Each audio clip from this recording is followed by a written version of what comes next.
The doctors told the parents, "Your son's legs are completely destroyed. He will never walk again. It would be a mercy if he had died in that fire." But they forgot to ask the boy what he thought about mercy. In 1916, a 7-year-old boy named Glenn Cunningham was caught in a horrific schoolhouse explosion. His legs were burned so badly they were little more than charred bone and scar tissue.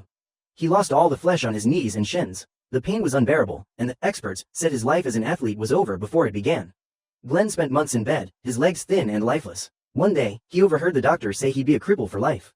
That was the spark. Every single day, while his mother was out, Glenn would drag himself out of bed and pull his body across the grass, dragging his useless legs behind him. He would find a fence post, pull himself up, and try to stand. He failed 1,000 times. He cried from the agony of his nerves waking up, but he refused to stop. Slowly, he began to stand. Then, he began to walk. And then, he did the unthinkable. He began to run. He didn't just run to get around. He ran to win. 20 years after doctors said he'd never walk, Glenn Cunningham stood in the middle of a packed stadium and broke the world record for the mile run. He became known as the Kansas Flyer, and won an Olympic silver medal on the same legs the world told him to give up on.